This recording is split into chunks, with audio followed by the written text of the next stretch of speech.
शुभोदय बच्चों। देखिए पुस्तक संख्या 63 63 जोड़नम्मा। स्वामी विवेकानंद। पाठ का नाम है स्वामी विवेकानंद। स्वामी विवेकानंद का जन्म 1863 में कोलकाता में हुआ। अम्मा 1863 लो कोलकाता लो जन्मिंचारू। बचपन में उनका नाम नरेंद्रनाथ था। बचपन में उनका नाम क्या था बच्चों? नरेंद्रनाथ। नरेंद्रनाथ चिन्नप्पడి పేరు नरेंद्रनाथ।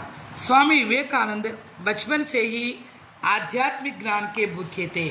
చిన్నప్పటి నుంచి కూడా आध्यात्मिक ज्ञान అంటే చాలా ఇష్టం स्वामी विवेकानंद की।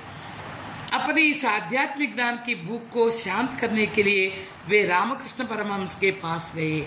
ఈ ఆధ్యాత్మిక జ్ఞానము అనే ఆకలిని తీర్చుకోవడానికి అంటే ఆ జ్ఞానాన్ని పొందడానికి ఈ రామకృష్ణ పరమహంస దగ్గరికి వెళ్ళారన్నమాట। परमहंस की बिजली जैसी वाणी ने विवेकानंद के आध्यात्मिक ज्ञान का मार्ग खोला।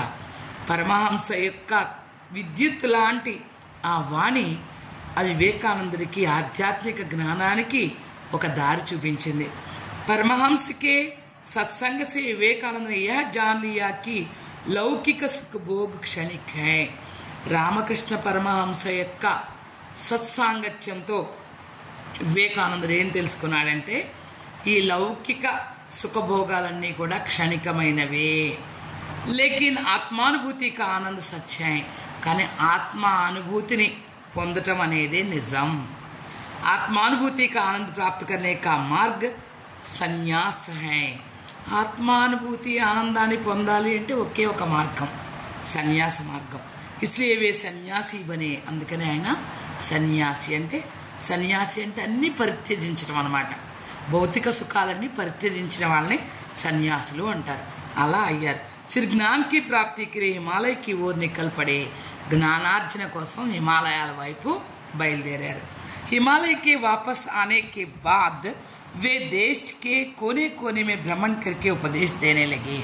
హిమాలయాల నుంచి వచ్చిన తర్వాత దేశంలో మూల మూలలా వారు తిరిగి ఉపదేశాలు ఇవ్వటం మొదలుపెట్టారు।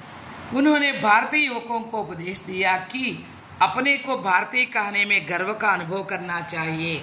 ఆయన భారతీయులకి ఏం సందేశం ఇచ్చారంటే అమ్మా, మీరు భారతీయులు అని గర్వంగా చెప్పుకోవాలి అనే అనుభవం పొందాలి అని చెప్పించారు। और जाति पांति को भूलकर आपस में भाईचारे का व्यवहार करें।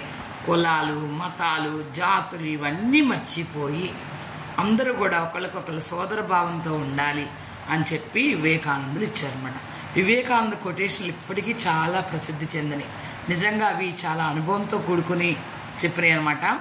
ఆయన చెప్పింది బలమే జీవితం, బలహీనమే మరణం। చూసారు, ఎప్పుడు స్ట్రాంగ్గా ఉండాలన్నమాట। ఉంటారు కదా। అచ్చా బచ్చో, ధన్యవాద్।